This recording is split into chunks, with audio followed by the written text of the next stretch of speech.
all. This is Babs Rolls Ivy, and you're listening to 103.5 FM WNHH.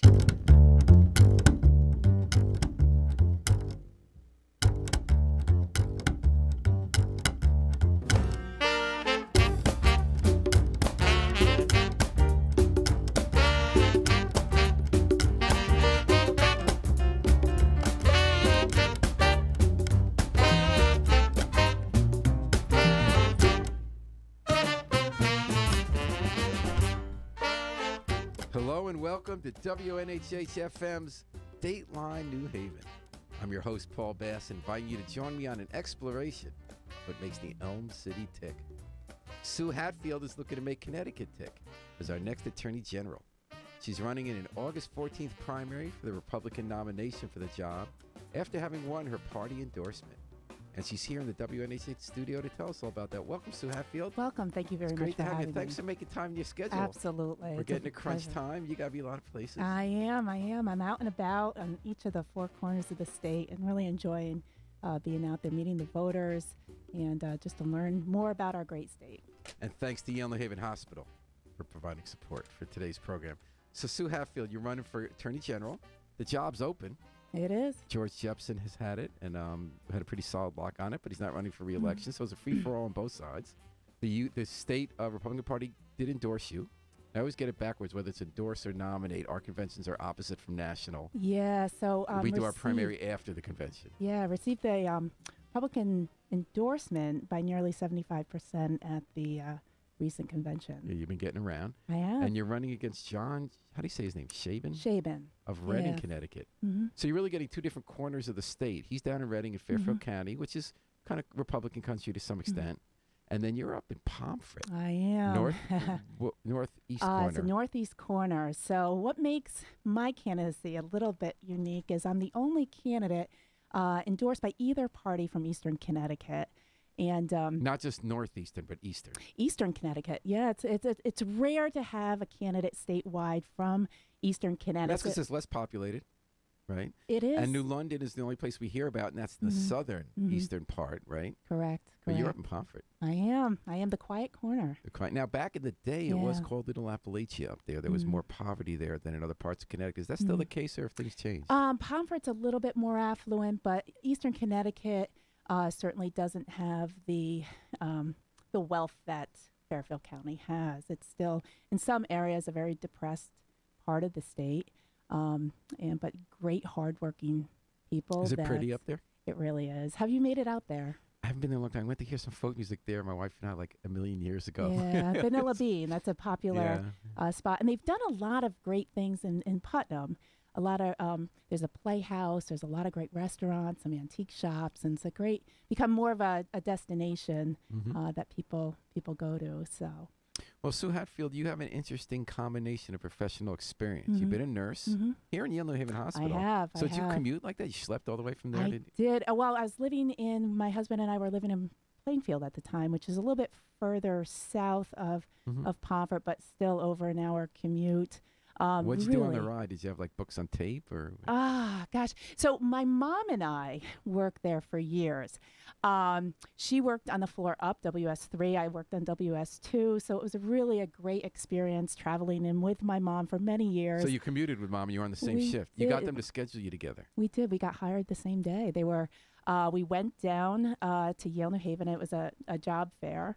And my mom had retired from Lawrence and Memorial Hospital in New London. We went down and she joined the work. Which, by the way, is now part of Yale New Haven. It is. What goes around comes around. So your mom was a retired nurse. You grew up with a mom who was a nurse. Yes. And you decided to go into nursing. I did. And you went with your mom. That's very sweet. So every day you commuted for an hour and get close? It was a great bonding time. We both worked per diem. And why did you do that? Yale. I worked as a nurse after becoming a lawyer. So I worked upon graduating from college. I worked for about 6 months in a nursing home, worked the night shift with the elderly, went to law school, worked on Capitol Hill. Sorry, you worked for Newt Gingrich. Yes, we'll I get worked back to for that. So I worked on Wall Street as a municipal finance lawyer, and one day got a piece of mail that they were recruiting nurses So I said, Mama, I always regretted not having big hospital experience. I said, I really want to, give back and make use of my nursing experience, and worked there for nearly 10 years while I was primarily a prosecutor. So you I did it that on the while you were, weekend. because you're also a state prosecutor. Yeah, yeah. So what would you do? You'd go like extra shifts after you're done prosecuting? On the weekends. So I'd work on the Oh. weekends as a registered nurse. What about like time off? You don't have time off? Well, it was before kids, so now I don't have the time to do it now. That's but a very interesting combination of yeah. experiences. You talk on some of your stuff about health law, that you saw healthcare from the inside. Right. What kind of work did you do on WS2? Mental health. So it was an adult mental health unit. So really, all walks of life. People Is that the 10th floor? It was in the Yale Psychiatric Hospital on the second floor. Or second. But Is that YPI? The old YPI, yes. I remember YPI, Yeah. yeah. But I really used the experience as a criminal prosecutor when individuals had committed crimes due to a mental illness. I had that background, so it was invaluable experience. And was this a lot mental illness from substance abuse, separate substance abuse, dual diagnosis? What was it? Yeah, so WS2 wasn't specifically the dual diagnosis floor. That was on WS3.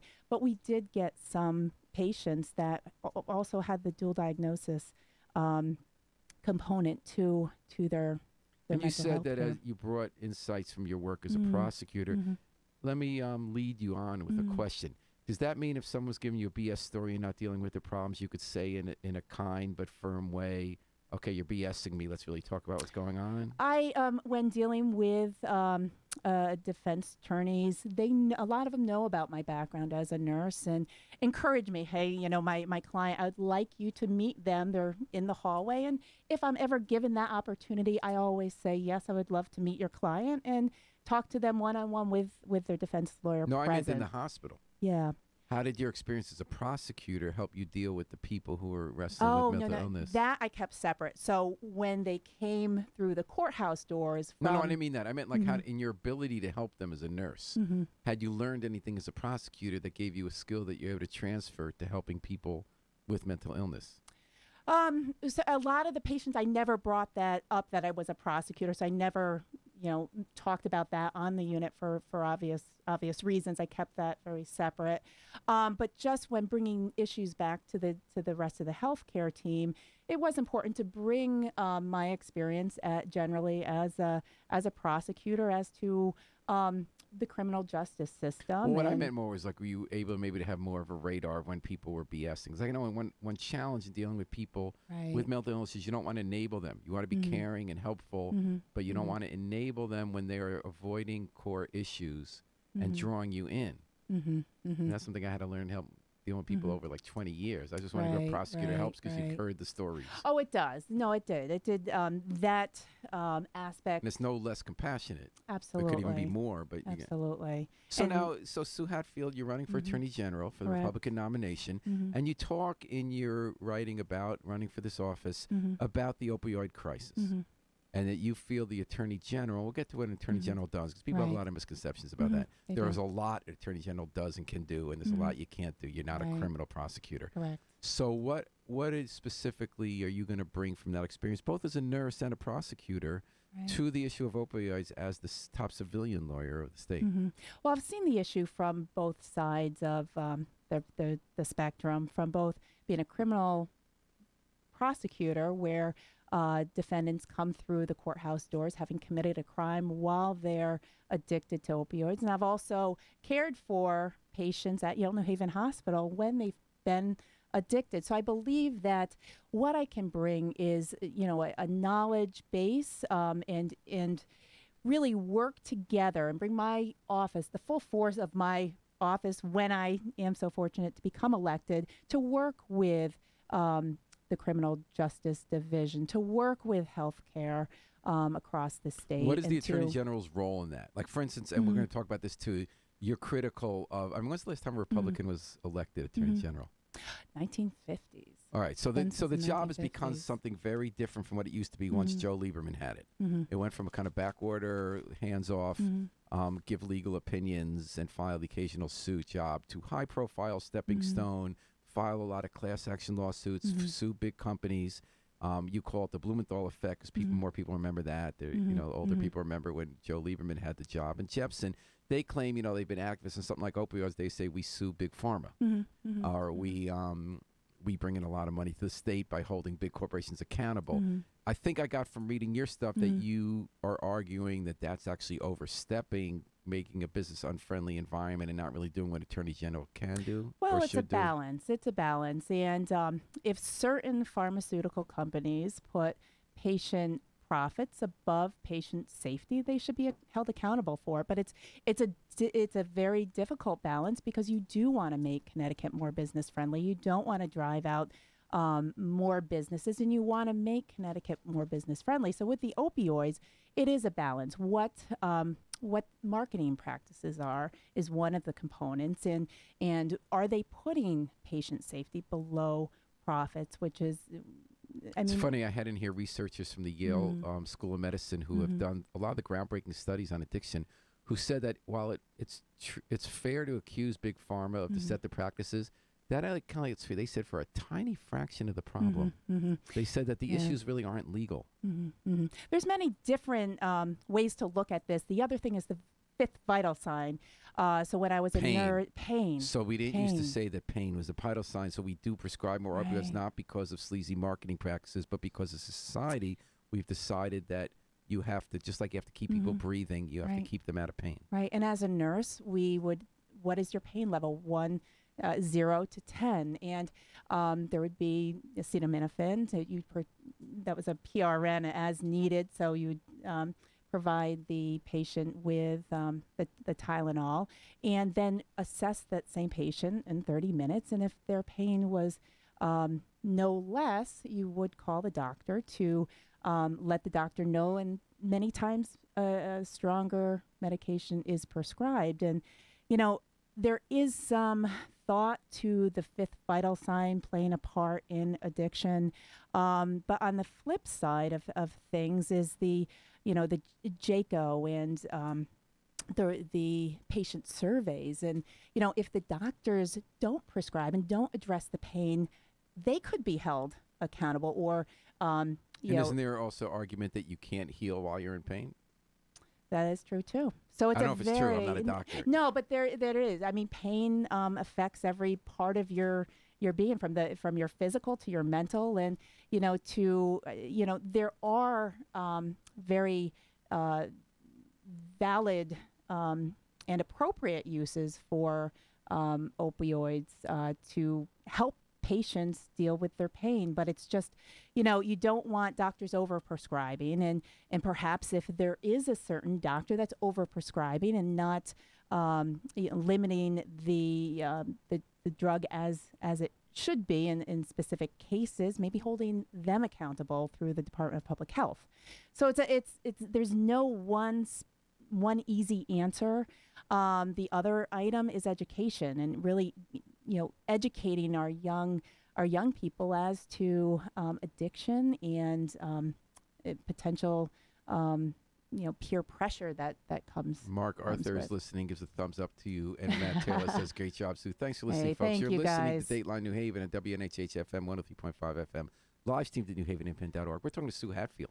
She's the endorsed candidate in the Republican primary, August 14th, for the open job, or soon-to-be open job, of State Attorney General. So we talk about opioids. You've got a big background on this issue. You've talked about the nuances. Mm-hmm. What exactly now, often Attorney General works in concert with Mhm. other departments. You just mentioned the Department of Health Right, and dealing with yeah. doctors who overprescribe. Mm-hmm. What specifically does the Attorney General do that Right. can help address the opioids crisis? Well, work with the Department of Health, and the Attorney General has, for instance, and with Big Pharma or other pharmaceutical companies, the Attorney General is able to bring action or join other litigation nationwide. So there is that potential.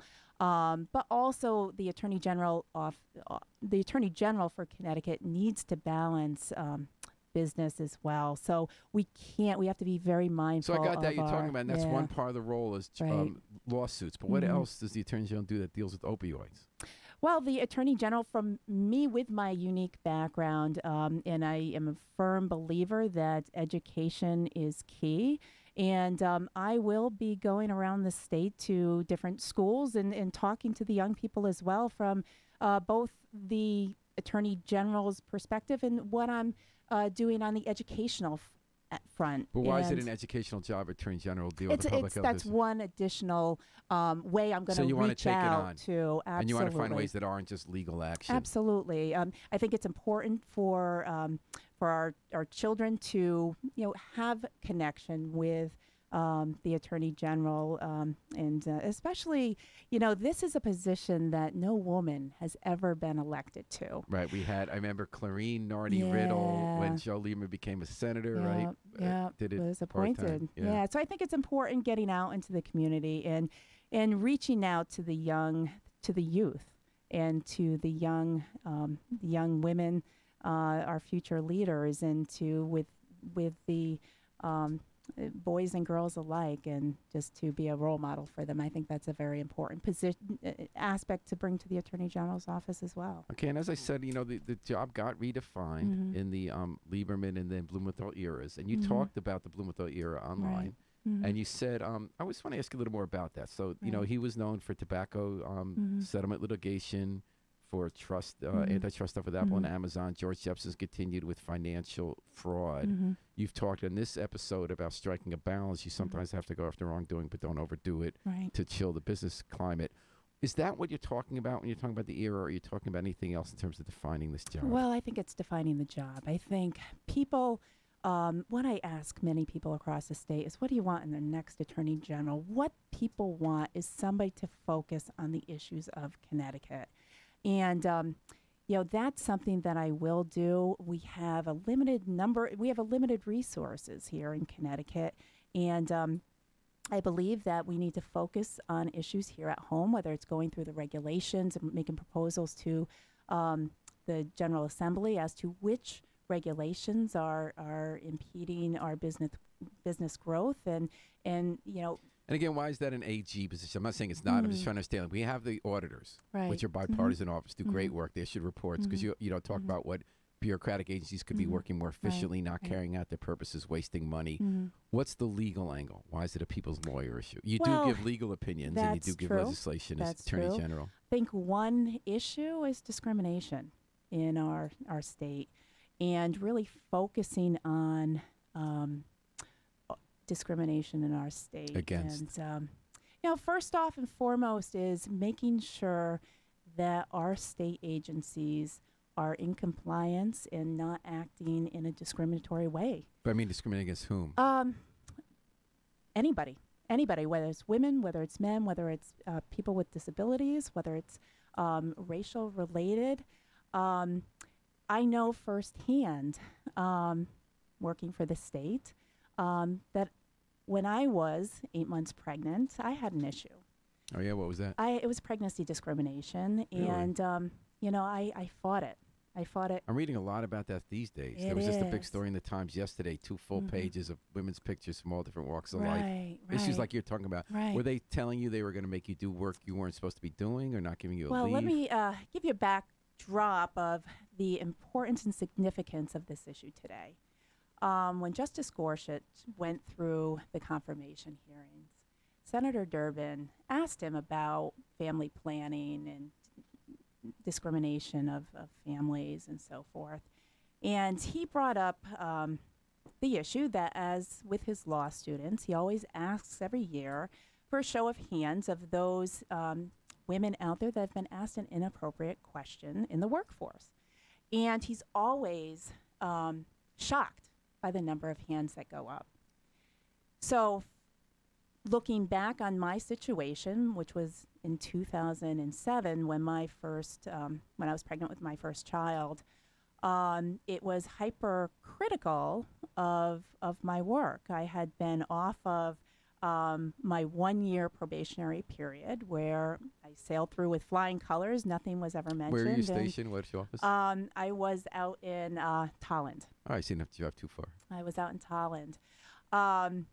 So I'd been on trial, got through the 1-year probationary period, and nobody realized I was pregnant. And it was when I was 8 months pregnant, had just won my third jury trial, and I was called into the office, and it was asked about what I was planning to do with my pregnancy.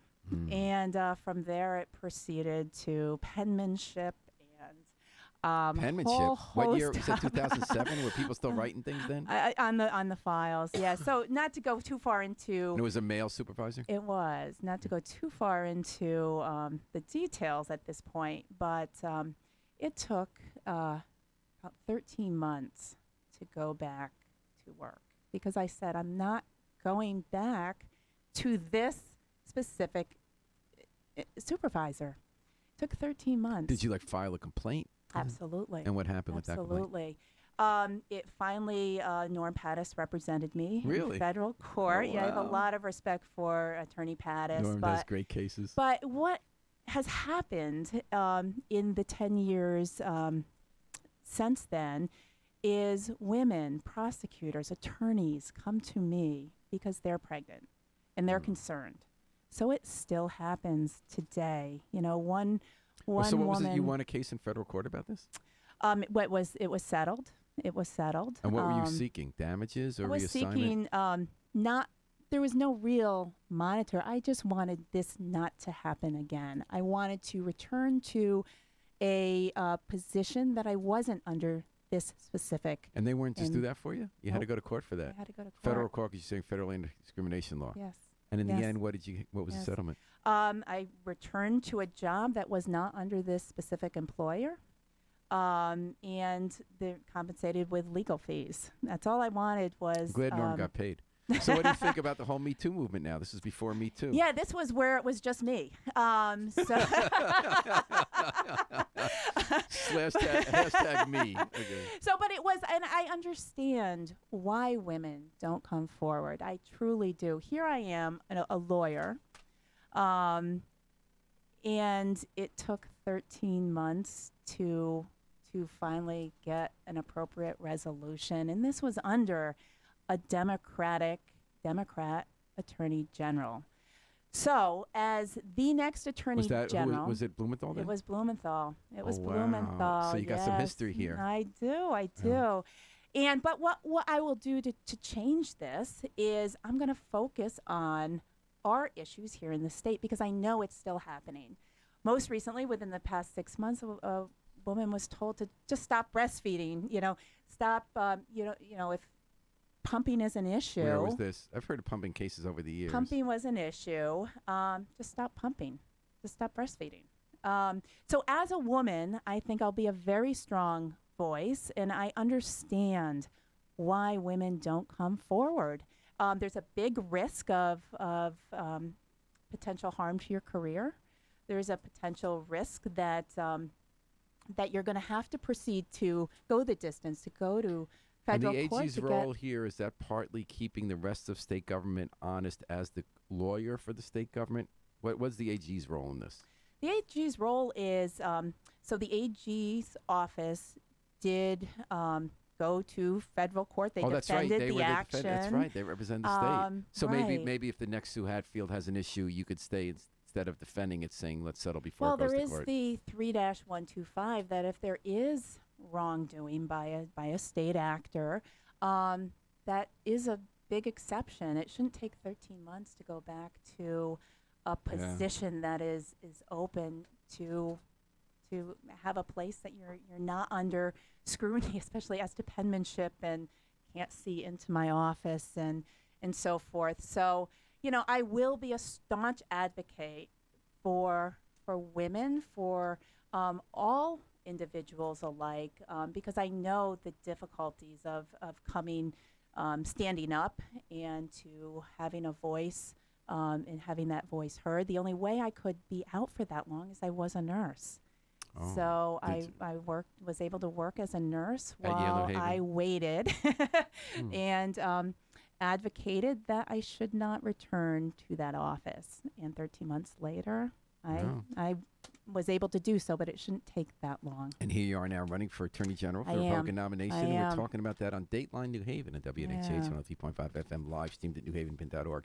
So now, obviously, a lot of Democrats and Republicans alike have been accused of harassing women in this era of Me Too. And obviously, as you're running in both the primary and then assuming you win the primary general election, you're going to be asked a lot about Donald Trump in two very different ways. So in the primary, sort of you're kind of pushed to declare your fealty to Donald Trump. We saw what happened to candidates who didn't in the last few months across the country.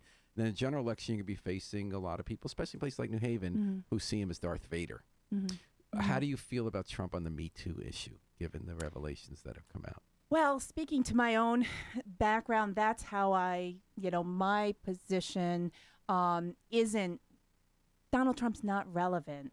I pushed back on the Me Too movement when it was just me. So I will follow what is right, regardless of what Donald Trump does. That's not relevant to me as the next Attorney General. What about overall as Donald Trump? Are you supportive of Donald Trump? He is our president, and we all should be supportive of our president. We might not agree with everything he does, but it's the respect of the office of the President of the United States. And did you support him in 2016? I did. In I the was primary? a delegate.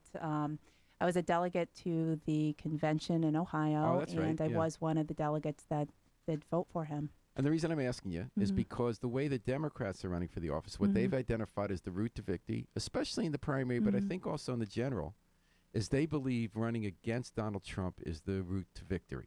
So every one of them is competing right now to say who is going to take on Trump's policies at the state level. So they're defining issues like sanctuary cities and immigration. They're finding issues like, fighting health care and universal health care and that kind of stuff.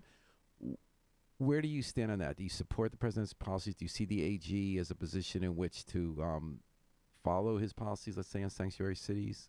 I'll do what's in the best interest for the people of Connecticut, and that's who I'm ultimately responsible to. So I will do what is right and really listen to my constituents, whether and many times he's done a good job for our economy. He's created jobs. He's addressed issues with the opioid crisis, issues that aren't in the best interest, in my opinion, for the people of Connecticut. So I guess there are three specifics that you'll be running against the Democrat, bringing up a lot. They're going to paint you, Sue Hatfield, you're the Trump person. They're going to say guns. So you're saying we already have the strictest gun laws. We don't need more. They're saying we want to ban bump stocks.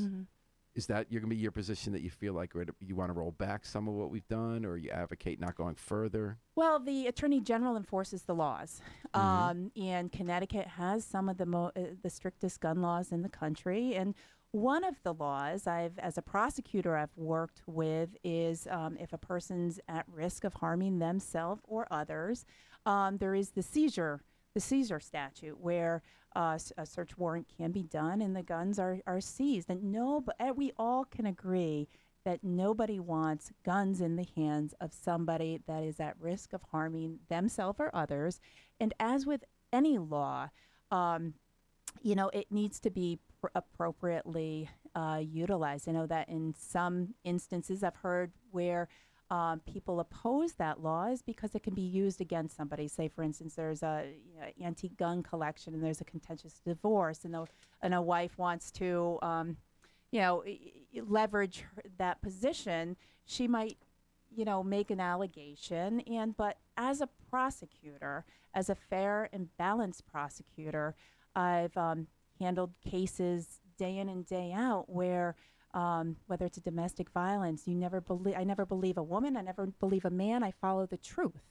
And whoever that is in favor so of support So AG's a little of, different. Will you support rolling back the gun laws, or you obviously not further gun control, right? Right now, Connecticut has some of the most strict gun laws in the country. I am pro Second Amendment.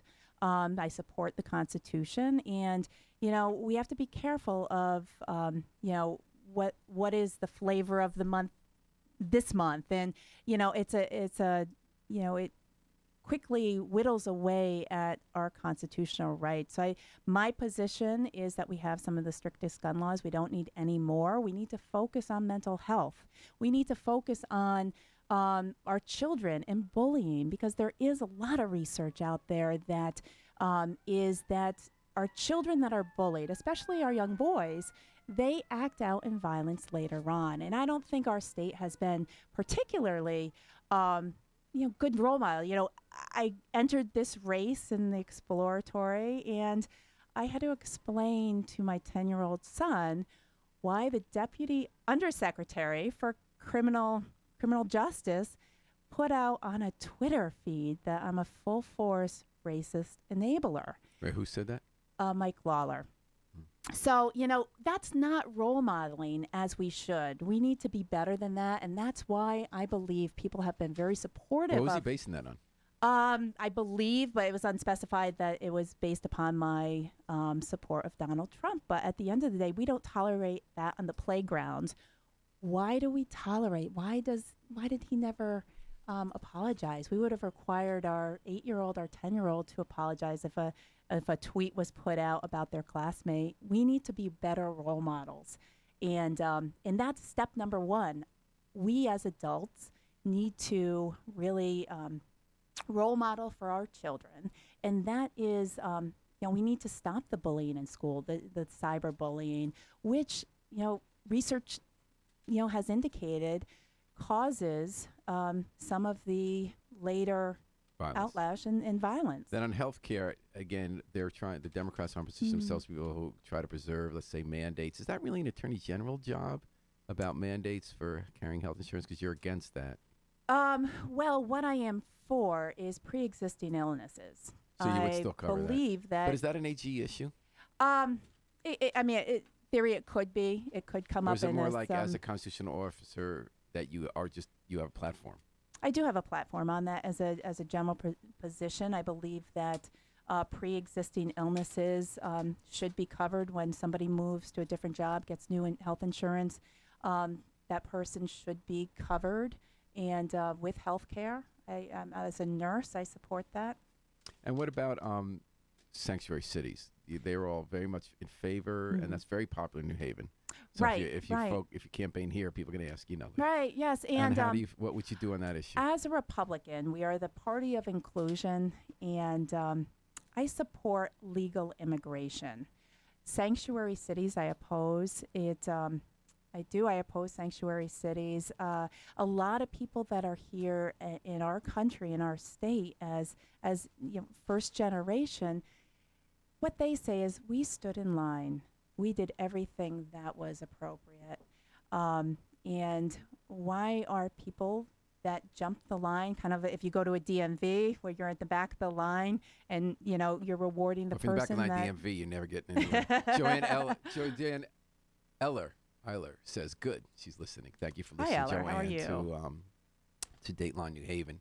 So what about the separation right now at the border with the families? That's the big issue now. Republicans are divided. Right. Democrats are not, about whether you should be removing kids from parents at the border. Yeah, and this is an unfortunate situation that we have going on from a human standpoint. I mean, who doesn't their heart break when they hear of stories like that as a person? The other flip side of it is the policy. We want to maintain law. We want to maintain order. And it's unfortunate that our country has gotten to this position where immigration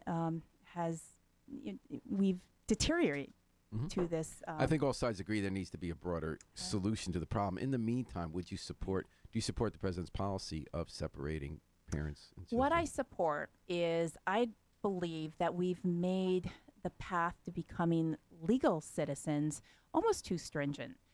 We need to make sure that people that are trying to become legal citizens have a clear path, and we don't make the obstacle too onerous that they're unable to. I was so you're for the McCain bill? Former nurse that I worked with, she had a interesting story that a person that works with her husband has been trying to legally become a United States citizen and hasn't been able to. That's frustrating because we have people that are trying to do the right thing, and we've made it so. So you're talking about solving the root of the problem. I'm just asking in the short term, because this bedeviled George W. Bush, it bedeviled Barack Obama. Trump has taken it into a new direction. Do you agree with what he's doing now in the short term before the big problem is fixed? Yes, I do. So you would Yes, separate? I do. I'm going to work to a reasonable end solution to this, but at this point of time, having heard from many people across the state, they don't support sanctuary cities.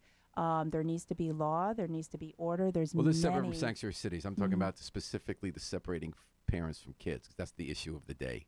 Right, it's the issue of the day, but I support the president's. So you do support that policy? I do. Joanne also writes in, we need E-Verify, which will stop all this. So we're talking there about, it's tough because everyone believes there needs to be broader solutions that can be bipartisan. And in the short term, we do have a lot of arguments about this thing. And a lot of Republicans do feel it's wrong to be separating the kids. They feel that that's cruel.